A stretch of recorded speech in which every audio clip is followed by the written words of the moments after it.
Assalamualaikum warahmatullahi wabarakatuh.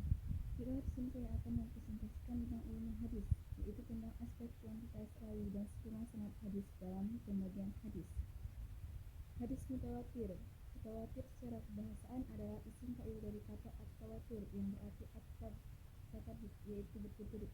Menurut istilah ulama, hadis mutawatir berarti yang artinya hadis yang diriwayatkan oleh orang banyak yang mustahil menurut adat bahwa mereka bersepakat. Macam-macam hadis mutawatir. Mutawatir lafzi adalah hadis mutawatir yang berkaitan dengan lafaz perkataan Nabi. Artinya perkataan Nabi diriwayatkan oleh orang banyak kepada orang banyak, seperti hadis Nabi SAW yang artinya berbicara kepada kami Muhammad bin Ubay al-Gabari diceritakan lagi oleh Abu Awanah dari Abi Hasin dari Abi Salih dari Abi Hurairah berkata Rasulullah SAW, barang siapa yang sengaja berdusta atas namaku maka hendaklah bersiap-siap untuk menginap tempat di neraka. Mutawatir manawi. Ia adalah hadis tentang perbuatan Nabi SAW yang mengangkat tangan pada waktu berdoa. Hadis tersebut diriwayatkan sebanyak lebih kurang 100 macam hadis dengan redaksi yang berbeda.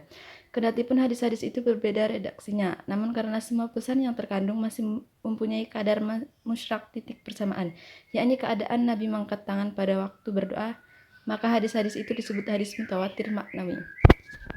Contohnya ialah yang artinya Nabi SAW tidak mengangkat kedua tangannya dalam doa-doa beliau, kecuali dalam salat istiqamah dan beliau mengangkat tangannya hingga tampak putih-putih kedua ketiaknya. Hadis ahad. Kata ahad berarti satu. Kabar al-wahid adalah kabar yang diriwayatkan oleh satu orang. Menurut istilah ilmu hadis, hadis ahad berarti macam-macam hadis ahad. Hadis masyhur. Secara bahasa kata masyhur adalah isim maf'ul dari syara yang berarti az-zuhur, yaitu nyata. Sedangkan pengertian hadis masyhur menurut istilah ilmu hadis adalah hadis yang diriwayatkan oleh 3 orang perawi atau lebih pada tiap tingkatan sanad selama tidak sampai pada tingkat mutawatir. Hadis aziz menurut bahasa adalah sama dengan asy-syarif atau al-qawiyu, yaitu yang mulia atau yang kuat. Sedangkan menurut pengertiannya adalah hadis yang diriwayatkan oleh 2 orang dari 2 orang. Selanjutnya hadis garib. Hadis menurut bahasa adalah yang pertama ba'idun anil watani, yang jauh dari tanah air, dan yang kedua itu kalimat yang sukar dipahami. Adapun menurut istilahnya yang artinya hadis garib adalah hadis yang diriwayatkan oleh seorang. Baiklah, saya akan skema sanad hadis. Di sini dari beberapa hadis yang telah ditemukan melalui kegiatan takhrij al-hadis, penulis hanya mengambil satu sampel dari masing-masing periwayatan untuk pembuatan skema sanad. Berikut uraian skema sanad. Dari Rasulullah SAW turun ke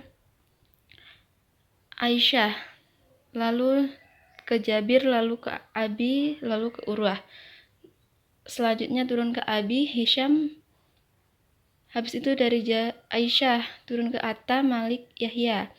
Lalu dari Malik turun ke Yahya, Kutaibah, Abdullah. Lalu dari Kutaibah turun ke Muslim, dari Yahya turun ke Mutawatah, dari Aisyah turun ke Urwah, lalu turun ke Zuhri, Zahid, Malik, lalu turun ke Al-Tirmizi.